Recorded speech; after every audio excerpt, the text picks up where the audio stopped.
ආයුබෝවන් දුවේ පුතේ අද අපි බලමු සමගාමී සමීකරණ. දැන් බලන්න මෙතන පුතාලට සමීකරණ දෙකක් දීලා තියෙනවා. 6x ධන 2y සමාන 1යි. අපි ඒක ලියාගමු. පළවෙනි සමීකරණය.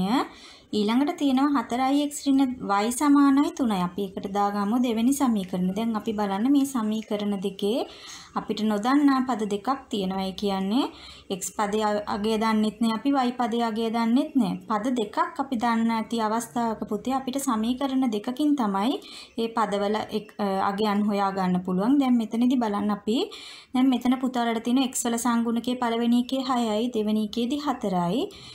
මෙතනදී y වල සංගුණකයත් බලන්න එකකදී 2යි, අනිත් එකේදී මෙතන තියෙන 1. දැන් බලන්න එක සමීකරණයකවත් x වල සංගුණකයේ හෝ y වල සංගුණකයේ සමාන නැහැ. එහෙනම් අපි මොකද්ද කරන්න ඕනේ? x පදයේ හෝ y පදයේ සංගුණකයේ සමාන කරගන්න ඕනේ. දැන් බලන්න මෙතනදී අපිට ලේසි දෙවෙනි සමීකරණයේ දෙකෙන් ගුණ කරොත් පුතාලට මෙතන එනවා 2y. දැන් එතකොට අපිට y වල සංගුණකයේ සමාන වෙනවා. මෙතන තියෙන ධන 2y ඍණ 2y මෙතන තියෙන්නේ. එහෙනම් අපිට මේ සමීකරණ දෙක එකතු කිරීමෙන් x වල හා y වල අගය හොයන්න පුළුවන්. එතකොට මුලදින්ම වෙන්නේ මේ y සංගුණකයේ අයින් එන ධන y ධන 2y ඍණ 2y තියෙන නිසා සමීකරණ දෙක එකතු කිරීමෙන් මේ y පදය නැති වෙලා යනවා. දැන් අපි බලමු අපි මේ දෙවෙනි සමීකරණය මං කිව්ව දෙකෙන් ගුණ කරගමු කියලා. දැන් බලන්න මේ සියලුම පදයන් පුතේ දෙකෙන් ගුණ වෙන්න ඕනේ. 4x දෙකෙන් ගුණ කරා 8x ඍණ y දෙකෙන් ගුණ කරා ඍණ 2y 3 වරක් 2 6යි. අපි මේ සමීකරණයට තුන්වෙනි සමීකරණය කියලා දාගමු. දැන් අපි 3 සහ මේ පළවෙනි සමීකරණයන් දෙක එකතු කරනවා. පළවෙනි සමීකරණය 6x ධන 2y මෙතන තියෙනවා 8x ඍණ 2y. පළවෙනි සමීකරණය 1යි, තුන්වෙනි සමීකරණය 6යි. එක එකතු කිරීම 6 කියන්නේ 7යි. මෙතන පුතාලට ධන 2y ඍණ 2y කැපිලා යනවා. මෙතන ඒ කියන්නේ බිඳුවයිනේ, බිඳුවේ අගයක් නැහැ. දැන් මෙතන එනවා කීයද? 8x එකතු කිරීම 6x 14x සමානයි 7ක් වෙනවා. එහෙනම් අපි 14න් බෙදාගත්තා. x වලට එනවා පුතාලට භාගයයි අගය. දැන් අපි බලමු පුතේ x වලට අපිට ලැබුණ භාගය. අපි ඒ අගය දෙවෙනි සමීකරණය ආදේශ කරමින් අපිට y වල අගය ගන්න පුළුවන්. අපේ දෙවෙනි සමීකරණය දීලා තිබුණේ 4x ඍණ y සමානයි 3යි. අපි දෙවෙනි සමීකරණය නැවත ලිව්වා. දැන් y වලට x වලට අපිට ආපු අගය අපි x තියෙන තැනින් ලියාගත්තා. 4 වරක් x නේ තියෙන්නේ මෙතන පුතේ. එහෙනම් 4 වරක් භාගය ඉතුරු පදයන් එහෙමම ලියා ගන්න. ඍණ y සමානයි 3යි. දැන් මෙතන මොකද වෙන්නේ? මෙතන තියෙන්නේ ගුණ කිරීමේ ලකුණ. එහෙනම් අපි මොකද කරන්නේ? මේ දෙක වරක් 1යි 4ට 2 ඒවා 2යි. එතකොට පුතාලට එනවා දෙවරක් 1 2යි. මෙතන ඍණ y සමානයි 3යි. මෙතනදී මොකද පුතේ මම මේ ඍණ y මේ පැත්තට ගෙනිච්චා. මේ ධන 3 මේ පැත්තට ආවා ඍණ 3ක් වුණා. එතකොට y සමානයි මෙතන තියෙන පුතාලට 2 ඍණ 3. 2 ඍණ 3යි කියන්නේ පුතේ ඍණ 1යි. එහෙනම් y වලට ලැබෙන පුතාලට ඍණ 1ක්, x වලට ලැබෙනවා භාගය.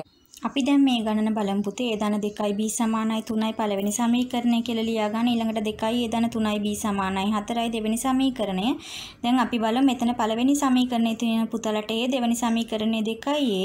එහෙනම් අපි පළවෙනි සමීකරණයේ දෙකෙන් ගුණ කිරීමෙන් අපිට දෙවෙනි පදයේ දෙවෙනි සමීකරණයේ a වල සංගුණකයට සමාන කරගන්න පුළුවන්. දැන් අපි පළවෙනි සමීකරණය දෙකෙන් ගුණ කරමු. එතකොට සියලුම පද පුතාලා දෙකෙන් ගුණ කරගන්න.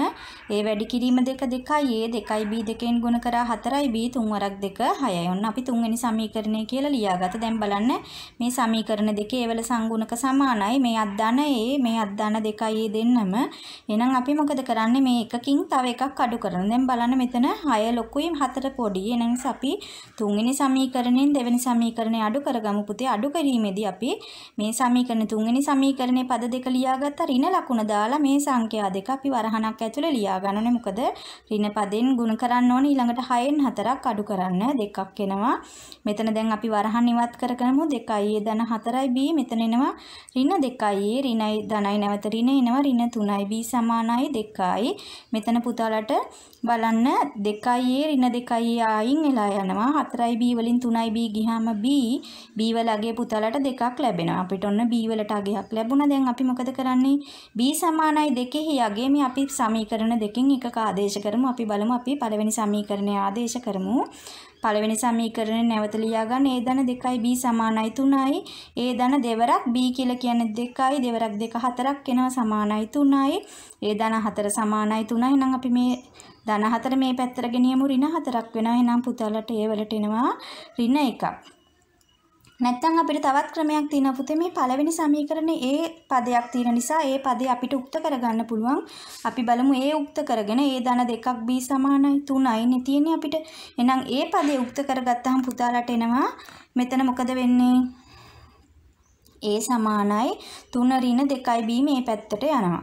දැන් පුතාලට ආවා a සමානයි 3 ඍණ 2යි b. එහෙනම් අපි මේ දෙවෙනි සමීකරණය ලියාගෙන පුතේ a වල අපිට ආපු අගය මේ a තියෙන තැනට ආදේශ කරගමු. a 2යි a ධන 3යි b සමානයි 4යි. ඔන්න අපි දෙවෙනි සමීකරණය ලියාගත්තා. දැන් අපි a වෙනුවට අපි ලියනවා අපි පළවෙනි සමීකරණයෙන් a උක්ත කරගත්තා. එතකොට අපිට a වලට අගය ආවා 3 ඍණ 2යි b. දැන් අපි මේ a වෙනුවට මෙතන ලියන්නේ 3යි ඍණ 2යි b. එතකොට දෙවරක් 3 ඍණ 2යි b වරහන් ඇතුලේ ලියන ධන 3යි b සමානයි 4යි. දැන් අපි මේ දෙකෙන් ගුණ කරගන්නවා දෙවරක් 3 6යි ඍණ දෙවරක් 2 4යි b ධන 3යි b සමානයි 4යි. දැන් මෙතන බලන්න 6යි මෙතන ඍණ 4යි b ධන 3යි b. අපිට ඍණ b එනවා සමානයි 4යි. අපි මේ 6 මේ පැත්තෙන් තියාගමු 4 මේ පැත්තටම ඍණ 4 එනවා. මේ ඍණ b මේ පැත්තට ගියා ධන b වෙනවා. මෙතන එතකොට පුතාලට 6න් 4ක් දෙකක් එනවා b සමානයි 2යි. පළවෙනි සමීකරණය දීලා තියෙන 2x ධන 3y සමානයි 12යි. දෙවෙනි සමීකරණය 3x ඍණ 4y සමානයි 1යි. අපි එක සමීකරණය දෙක සමීකරණය කියලා දාගත්ත. දැන් බලන්න මේ පද දෙකෙන් අපිට එකපාරක් ගුණ කිරීමෙන් පදවල සංගුණක සමාන කරන්න බෑ. සමීකරණ දෙකම ගුණ කරගන්න ඕනේ. අපි බලමු මෙතන අපිට 6ක් කරගන්න පුළුවන් 2x 3x තියෙනකොට. එහෙනම් අපි පළවෙනි සමීකරණය 3න් ගුණ කරගත්තා. හැම පදයක්ම 3න් ගුණ කරන්න ඕනේ. අපි මේ විදිහට වරහන් ඇතුලේ දාලා ලියාගත්තාම පුතාලට තවත් පැහැදිලි. 3 වරක් 2x කියන්නේ 6x ධන 3 වරක් 3y කියලා කියන්නේ 9y සමානයි 12 වරක් 3 36. අපි එකට තුන්වෙනි සමීකරණය කියලා ලියාගත්තා. ඊළඟට අපි දෙවෙනි සමීකරණයත් මේක 6x කරගන්න පුතේ. දෙවෙනි සමීකරණය අපි දෙකෙන් ගුණ කරගන්න ඕනේ. 3x ඍණ 4y ගුණ කරනවා දෙකෙන් සමානයි මේ පැත්තත් දෙකෙන් ගුණ කරගන්න ඕනේ. මෙතන බලන්න දෙවරක් 3 6x ඍණ 4 වරක් 2 8y සමානයි 1 වරක් 2 2යි. මෙතනදී දැන් පුතාලට මොකද වෙන්නේ? අපි ඒක හතරවෙනි සමීකරණය කියලා දාගත්ත. බලන්න දැන් මේ පද දෙකේම x වල සංගුණක සමානයි. දෙකම ධන 6x. එකම જાතියෙන් නම් තියෙන්නේ. අපි එකකින් එකක් අඩු කරන්න ඕනේ. බලමු මෙතන තුන්වෙනි සමීකරණයේ අගේ විශාලයි. අපි එහෙනම් තුන්වෙනි සමීකරණයෙන් 6 වෙනි හතරවෙනි සමීකරණය අඩු කරමු. 6x ධන 9y ඍණ දාගත්තු ගමන් පුතේ මේ පදය ඊළඟ සමීකරණේ වරහන් ඇතුළේ ලියා ගන්න. 6x ඍණ 8y සමානයි 36න් දෙකක් ගියා. මෙතන 34ක් එනවා. දැන් වරහන් ඉවත් කරගන්න. 6x ධන 9y ඍණ 6x මෙතන ඍණයි ධන වෙනවා 8y සමානයි 34යි. දැන් බලන්න 6x පදේ ඍණ 6x පදේ අයින් වෙනවා. ධන 9y 8y කියන්නේ 17y සමානයි 34යි. එහෙනම් අපි y වල අගය බලන්න පුතේ දෙපැත්තම 17න් බෙදනවා. පුතාලට y වල අගය එනවා 2ක්. බලන්න අපි y සමානයි 2 අගය පළවෙනි සමීකරණය ආදේශ කරනවා. පළවෙනි සමීකරණය දැන් නැවත ලියා ගන්න. 2x ධන 3y සමානයි 12යි. අපිට y වලට 2ක් ආවා. 2x ධන 3 වරක් y කියලා කියන්නේ 3 වරක් 2 12යි. 3 වරක් 2 6යි. මේ ධන 2x සමානයි 12යි. අපි මේ 6 අයින් කරගමු. 2x ඉතුරු කරගන්න. එහෙනම් මේ පැත්තෙන් 6ක් අඩු කරන්න. මේ පැත්තෙනුත් 6ක් අඩු කරන්න. එතකොට පුතාලට මෙතන 2x ඉතුරු වෙනවා. 2x සමානයි 6යි. අපි දෙකෙන් බෙදා ගන්න ඕනේ. x වල ගන්න. මේ පැත්ත දෙකෙන් බෙදන්න ඕනේ. එහෙනම් අපි මේ පැත්තත් දෙකෙන් බෙදුවා. එහෙනම් x වලට අගය 3ක් එනවා. y වල අගය 2. දැන් අපි බලමු පුතේ වගන්ති වලින් වාක්‍ය වලින් දුන්නාට පස්සේ අපි සමීකරණ ගොඩනගා ගන්න ආකාරය පුතාට මුලින් කියලා තියෙනවා. රුපියල් 2 කාසි ගණනකුයි 5 කාසි ගණනකුයි තියෙනවලු. කාසි ගණනේ මුළු එකතුව රුපියල් කාසි ගණනේ මුළු එකතුව 20ක් කියලා. එහෙනම් අපි ගමු x කාසි ගණන පුතාලට දීලා තියෙනවා රුපියල් 2 කාසි ගණන x කියලා ගන්න කියලා 5 කාසි ගණන y කියලා ගන්න කියලා. එහෙනම් මේ කාසි දෙවර්ග එකතු කරාම 20 නම් පළවෙනි සමීකරණය අපිට ලියන්න පුළුවන් x ධන y සමානයි 20යි. ඊළඟට කියනවා 2 කාසි ගන්නේ සහ 5 කාසි වල අගයන් වල එකතුව රුපියල් 55යි නම් එතකොට අපි කියමු රුපියල් 2 කාසි x ගාණක්. දෙවරක් x ධන 5 වරක් y. 5 කාසි y සංඛ්‍යාවක අගය 55යි කියලා අපි සමීකරණ ලියන්නේ කොහොමද? 2x ධන 5y සමානයි 55යි. දෙවෙනි සමීකරණේ මේ සමීකරණ දෙක විසඳීමෙන් පුතාලට x සහ y වල අගය ගන්න පුළුවන්. දැන් බලන්න ඊළඟට තව ගාණක් දීලා තියෙනවා. මාළනී ළඟ ඇති මුදල xද නාළනී ළඟ ඇති මුදල yද කියලා ගන්න කියලා තියෙනවා. මේ දෙදෙනා ළඟ ඇති මුදලට තවත් රුපියල් 30ක් එකතු කර විට රුපියල් 175ක් ලැබේ. එහෙනම් මාළනී ළඟ තියෙන මුදල x නම් නාළනී ළඟ තියෙන මුදල y නම් ඒ දෙන්න තියෙන ළඟ මුළු මුදලේ එකතුවට තවත් 30ක් එකතු කරනවා. ඒ කියන්නේ x ධන y එකතු කිරීම 30 සමාන වෙනවලු 175ට. ඊළඟට පුතාලට කියනවා නාලනී ළඟ ඇත්තේ මාලිනී ළඟ ඇති මුදලේ දෙගුණයට වඩා. එතකොට මාලිනී ළඟ ඇති මුදලේ දෙගුණය කීයද? 2x. එයාගේ දෙගුණයට වඩා රුපියල් 95ක් අඩුවෙන්. රුපියල් 5ක් අඩුවෙන්ලු කාගාවද? y කියලා කියන්නේ නාලනී ළඟ තියෙන මුදල. ඒ කියන්නේ මාලනී ළඟ ඇති මුදලේ දෙගුණය 2x. එයාගෙන් අපි රුපියල් 95ක් අඩු කරනවා. ඒ මුදල සමානයිලු නාලනී ළඟ ඇති මුදලට. එහෙනම් y සමානයි 2x ඍණ 95යි. දැන් මේ සමීකරණ දෙක විසඳීමෙන් පුතාලට x සහ y අගය කියන්නේ මාලනී ළඟ ඇති මුදල සහ නාලනී ළඟ ඇති මුදල සොයා ගන්න පුළුවන්. දැන් අපි බලමු පුතේ මේ නොදන්නා පදවල සංගුණක භාග සංඛ්‍යා තියෙන අවස්ථාවක කොහොමද ඒව විසඳන්නේ කියලා. දැන් පළවෙනි සමීකරණය බලන්න 6න් 1 a ඍණ 5න් 1යි b සමානයි ඍණ 2යි 3න් 1යි a දන 4න් 1යි b සමානයි 9යි. අපි 1 සහ 2 සමීකරණ දෙක අංක කරගත්තා. දැන් අපි බලමු මේ පළවෙනි සමීකරණය අපිට මේවත් ආකාර කීපයකට හදන්න පුළුවන් එක ක්‍රමයක් බලමු. අපි මේකේ ඒ පදය උක්ත කරගත්තා. එතකොට 6න් 1යි a මේ පැත්තේ තියෙන මේ ඍණ 5න් 1යි b එහා පැත්තට යනවා පුතේ ඍණ 2 ධන 5න් 1යි b. දැන් මෙතන අපි මේ සමීකරණයේ සියලුම පද 6න් ගුණ කරගමු. එතකොට මෙතන භාග සංඛ්‍යාව නැති වෙනවා. මෙයා 6න් ගුණ කරාම මේ 6ට මෙතන වැඩි කිරීම 6 කැපිලා යනවා පුතේ. එතකොට ඒ ඉතුරු වෙනවා. මේ පද දෙකම අපි මේ පැත්ත වරහණක් දාලා 6න් ගුණ කරගමු. දැන් බලමු පිළිතුර ඒ සමානයි. මෙතන බලන්න දෙවරක් ඍණ 2 ඍණ 12යි. මෙතන 6න් ගුණ කරාම 6 ඉර උඩට යනවා. 5න් 6යි b. අපි ඒ සමීකරණයට තුන්වෙනි සමීකරණය කියලා ලියාගමු. දැන් පුතාට ආවා a සමානයි ඍණ 12යි ධන 5න් 6යි b. එතකොට අපි මේ ඊළඟ සමීකරණය ලියා ගන්නවා. දෙවෙනි සමීකරණේ 3න් 1යි a ධන 4න් 1යි b සමානයි 9යි.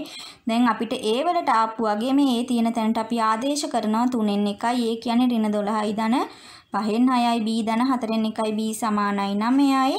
ඊළඟට මොකද වෙන්නේ? අපි මේ ඍණ 3න් ගුණ කරා මේ 3ට මෙතන 12 කැපුණා. එතකොට පුතාට එනවා ඍණ 4ක්. බලන්න මේ 3න් එකෙන් නැවත මේ පදය ගුණ කරනවා 3යි. මෙතන 5න් 6යි. මෙතන 3න් 1යි. මෙතන 2යි. එහෙනම් 5න් 2යි b සමානයි. මෙතන 4න් 1යි b ගුණ වෙන්නේ නැහැ පුතේ. ආ වෙනම තියෙන්නේ. ආ එහෙම ලියාගත්ත මේ පැත්ත සමානයි 9යි. දැන් මෙතනද බලන්න පුතාලට එනවා මෙතන මං කොරින 4යි. මෙතන 5න් 2යි b දන්න 4න් 1යි b සමානයි 9යි. ඊළඟ පේලිය බලන්න. දැන් මෙතන පුතාලට පේනවා මොකක්ද? මේ ඍණ 4 අපි හා පැත්තට ගේමු ධන 4ක් වෙනවා. එතකොට 9යි 4යි 13ක් වෙනවා. මෙතන බලන්න දැන් භාග සංඛ්‍යා දෙක ඉතුරු වෙන්නේ 5න් 2යි b ධන 4න් 1යි b. අපි මේ දෙන්නගේ කුඩා පොදු ගුණාකාරය ගත්ත 20යි. මෙයා 5 වරක් 4 20 උනේ. එහෙනම් අපි ඉහළ සංඛ්‍යාවත් 4න් ගුණ කරගමු. 4 වරක් 2 8යි b. දැන් මෙතන තියෙන පුතේ භාග සංඛ්‍යාව අපි එකතු කරන්න. 4 වරක් 5 20ක් ආවේ නම් ඉහළ සංඛ්‍යාවත් අපි 5න් ගුණ කරා. මෙතන දැන් මේ සංඛ්‍යා දෙක පුතාලට එකතු කරන්න පුළුවන්. 8යි 5යි 13යි b බෙදීම 20 අපි මේ පැත්තට ගියා. වැඩි කිරීම කරගත. දැන් පුතාලට එනවා කීයද? b සමානයි. මෙතන මේ 13 බෙදීම කරගන්න පුළුවන්. 13 වැඩි කිරීම 20 බෙදීම මේ ගුණ කිරීම 13 මේ පැත්තට ආවා. දැන් පුතාලට මේ 13ට මේ 13 කැපිලා යනවා. b සමානයි 20යි. පුතාලට දැන් b වලට ආපු අගය බලමු. අපි අර කලින් පළවෙනි සමීකරණයට ආදේශ කළා අපිට ඒ වල අගය ගන්න. පුතේ b වල අගය 20 අගය පළවෙනි සමීකරණයට ආදේශ කළා. 6න් 1යි a ඍණ 5න් 1යි b සමානයි ඍණ 2 පුතාලා පළවෙනි සමීකරණය ලියා ගන්න. 6න් 1යි a ඍණ 5 වරක් 5න් 1යි. මෙතන b කියන්නේ 20 b වෙනුවට අපි 20 ලියාගත්ත ඍණ 2යි. මෙතන 5 වරක් 1යි. පුතාලට කැපෙනවා මෙතන 4යි. මෙතන එනවා ඍණ 4ක්. බලන්න 6න් 1යි a ඍණ මෙතන 4යි ඍණ 2යි මේ ඍණ 4 මේ පැත්තට ගියා ධන 4 වුණා. එතකොට 6න් 1යි a සමානයි මෙතන එනවා ඍණ 2යි ධන 4යි කියන්නේ ධන 2යි. දැන් මෙතන බෙදීම 6න් 1 මේ පැත්තට ගියා පුතේ වැඩි කිරීම වෙලා පුතාලට a වල ගේනවා 12ක්. a සමානයි 12යි b සමානයි 20. අපි භාග සංඛ්‍යා සංගුණක වලට තියෙනකොට පුතේ තවත් ආකාරයක් බලමු. දැන් පුතාලා පදයක් උක්ත කර ගැනීමෙන් කරා. නැවත අපි බලමු සංගුණක සමාන කර ගැනීමෙන් කරන ආකාරය. දැන් මෙතන බලන්න පුතාලට පේනවා සංගුණක සමාන කරගන්න ලේසි. මෙතන තියෙන 3න් 2යින් මෙතන තියෙන 3න් 1යි එන්නේ. නම් මේ සම්පූර්ණ සමීකරණය අපි දෙකෙන් ගුණ කරොත් පුතේ මෙතනත් දෙකෙන් ගුණ කරාම පුතාලට මෙතන එනවා 3න් 2යින්. එතකොට මෙතන n වල සංගුණක සමාන නිසා මෙතන ධන තියෙන්නේ. ඒක නිසා එක සමීකරණයෙන් තව එකක් අඩු කිරීමෙන් n වල අගය කැපිලා ගිහිල්ලා අපිට m වලට අගයක් ලබා ගන්න පුළුවන්. දැන් අපි බලමු අපි මේ දෙවෙනි සමීකරණය පුතේ දෙකෙන් ගුණ කරන්න ඕනේ. බලන්න දෙවරක් 6න් 5යි m ධන දෙවරක් 3න් 1න් සමානයි 4 වරක් 2 8ක් එනවා. මෙතන මොකද කැපිලා යනවා දෙවරක් 1යි දෙවරක් 3යි. එතකොට 5 බෙදීම 3යි මෙතන කැපෙන්නේ මෙතන යට 3යි ඉර උඩ 2යි n සමානයි 8යි. දැන් ඔන්න අපි එක තුන්වෙනි සමීකරණය කියලා ලියාගත්ත පුතේ.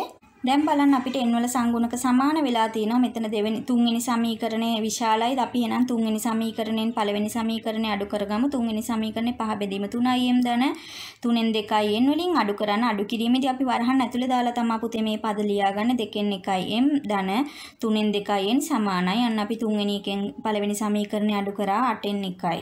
දැන් අපි සමීකරණය සුළු කරමු පුතේ. මෙතන තියෙනවා 3යි ඉරයට 3යි 5යි m ධන 3න් 2යි m ඍණ ඔන්න ලකුණ මාරු වෙනවා. භාගයයි m ඍණ මෙතන ඍණ වෙනවා. 3න් 2යි n සමානයි 8න් 1ක් ගියාම 7යි. දැන් මෙතන පුතාලට පේනවා මේ පදයට මේ බලන්න n තියෙන සංගුණක පදේ අයින් වෙලා යනවා. මෙතන එනකොට 3න් 5යි m ඍණ 2න් 1යි m. දැන් අපිට භාග සංඛ්‍යා සුළු කරන්න තියෙන්නේ පුතේ. අපි කුඩා පොදු ගුණාකාරය ගත්ත 6යි. බලන්න 3 වරක් 2 6 උනේ. එහෙනම් අපි ඉහළ සංඛ්‍යාවත් දෙකෙන් ගුණකන කරන 10යි m එනවා. මෙතන 3 දෙක තියෙන දෙවරක් 3 තමයි 6 ආවේ. නම් අපි ඉහළ පදයක් 3ෙන් ගුණ කරගන්න 3යි m වෙනවා සමානයි 7යි. දැන් මෙතන එනවා පුතාලට 7යි m ඉර උඩ එනවා ඉර යට 6ක් එනවා. අපි එහෙනම් බෙදීම 6 වැඩි කිරීම කරගන්නවා පුතේ. මෙතන වැඩි කිරීම 7 අපිට මේ මෙතන බෙදීම වෙනවා. එතකොට මේ 4 මේ 7 කැපිලා යනවා පුතාලට m වලට අගේනවා 6ක්. දැන් බලන්න m සමානයි 6 අගේ අපි පළවෙනි සමීකරණය ආදේශ කරගෙන ඊළඟට n වල අගේ හොයාගමු. 2න් 1යි m ධන 3න් 2යි n සමානයි 1යි. එතකොට m කියලා කියන්නේ අපිට ආව 6ක්. m තියෙන තැනට 6 ඉලක්කම දැම්ම දාන 3න් 2යි n සමානයි 6යි. මෙතන බලන්න දෙවරක් 1යි දෙවරක් 3ක් වෙනවා. එතකොට එක් වරක් 3 3යි ධන 2යි n බෙදීම 3 සමානයි 6යි. මේ ධන 3 මේ පැත්තට අරගෙන යන්න ඍණ 3 වෙනවා. එතකොට බලන්න 1 ඍණ 3 කියලා කියන්නේ ඍණ 2යි. 3න් 2යි n කියලා සමානයි ඍණ 2යි. දැන් අපිට n වල අගේ ඕනේ. මොකද මේ බෙදීම 3 අපි වැඩි කිරීම 3 වෙනවා. ගුණ කිරීම 2 වැඩි කිරීම 2 වෙනවා. මේ දෙකට මෙතන 2 කැපිලා යනවා. එතකොට මෙතන ඍණ 1යි පුතේ. ඍණ 1 වරක් 3 ඍණ 3යි. n වලට එනවා පුතාලට ඍණ 3ක් m වල අගය 6යි.